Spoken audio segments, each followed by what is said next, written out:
Bonjour, oh là, attends, c'est tombé. Voilà, hier je me suis arrêtée à la page 80. Hop. Donc je continue la lecture du manifeste du Parti communiste. Or, nous l'avons vu, les moyens de production et l'échange sur la base desquels la bourgeoisie a commencé à s'identifier ont été introduits au sein de la société féodale. J'efface. À un certain stade du développement de ces moyens de production et d'échange, les conditions dans lesquelles la société féodale produisait et échangeait, l'organisation féodale de l'agriculture et la manufacture, en un mot, les rapports de production féodaux ne correspondaient plus aux forces productives déjà développées. Ils paralysaient la production au lieu de la faire progresser. Ils se transformèrent en autant d'entraves. Il fallait les faire sauter ou on les fait sauter. Ils furent remplacés par la fibre concurrence, par l'organisation sociale et politique appropriée, avec la suprématie économique et politique de la classe bourgeoise. Nous voyons s'opérer sous nos yeux un mouvement analogue des conditions bourgeoises de production et d'échange. Les rapports bourgeois de la propriété, la société bourgeoise moderne qui a fait jaillir comme par enchantement les moyens de production et d'échange aussi prodigieux ressemble au sorcier qui n'est plus capable de maîtriser les puissances infernales qu'il a invoquées. Depuis des années, l'histoire de l'industrie et du commerce n'est plus que l'histoire de la révolte des forces productives modernes contre les rapports modernes de production, contre les rapports de propriété qui... Attends, ça m'a perturbé le bruit.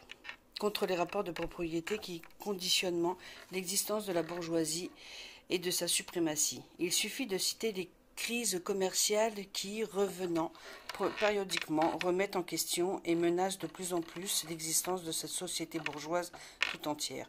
Chaque crise anéantit régulièrement une grande partie non seulement des produits existants, mais même des forces productives déjà ancrées. Alors je colle mes palmes comme ça, parce que ça veut dire qu'il y a des phrases derrière qui m'ont beaucoup plu. Avec les crises éclatantes d'une épidémie sociale qui serait apparue à toutes les époques antérieures comme une absurdité, l'épidémie de la surproduction, la société se trouve brusquement ramenée à un état de barbarie momentanée. On dirait qu'une famille, une guerre générale d'anéantissement lui ont coupé tous les moyens de subsistance. L'industrie, le commerce semblent anéantis, et pourquoi? Parce qu'elle possède trop de civilisation, trop de moyens de subsistance, trop d'industrie, trop de commerce. Les forces productives dont elles disposent ne servent plus à faire progresser la civilisation bourgeoise et les rapports de propriété bourgeois. Au contraire, elles sont devenues trop puissantes pour ces rapports. Elles ont entravé par eux. Et dès qu'elle surmonte cet obstacle, elle désorganise toute la société bourgeoise. Elles mettent l'existence de la propriété bourgeoise en péril. Les conditions bourgeoises sont devenues trop étroites pour contenir la richesse qu'elles ont produite. Par quels moyens la bourgeoisie surmonte-t-elle les crises? D'une part en imposant la destruction d'une masse de forces productives. D'autre part, en conquérant de nouveaux marchés et en exploitant plus à fond les anciens. Par quels moyens donc? En ouvrant la voie à des crises plus entendues et plus violentes et en diminuant les moyens de les prévenir. Les armes dont la bourgeoisie s'est servie pour abattre la féodalité se tournent maintenant contre la bourgeoisie elle-même. Même la bourgeoisie n'a pas seulement forgé les armes qui lui rapportent la mort, elle a aussi engendré les hommes qui porteront ces armes, les ouvriers modernes, les prolétaires. Dans la mesure même où se développe la bourgeoisie, j'imagine, c'est-à-dire le capital, se développe le prolétariat, la classe des ouvriers modernes qui ne vivent que tant qu'ils trouveront du travail et qui n'en trouvent pas, que tant que leur travail augmente le capital. Ces ouvriers obligés de se vendre... Ah, tu vois pourquoi. Ces ouvriers obligés de se vendre par portions successives sont une marchandise comme tout autre article de commerce et sont donc exposés de la même manière à tous les aléas de la concurrence, à toutes ces fluctuations de marché. L'extension du machinisme et la division du travail ont fait perdre au travail des prolétaires tout caractère indépendant et par suite pour attrait pour l'ouvrier. Celui-ci n'est plus qu'un accessoire de la machine et l'on n'envisage de lui que le geste le plus simple, le plus monotone, le plus facile à apprendre. Les frais qu'occasionne l'ouvrier se limitent donc à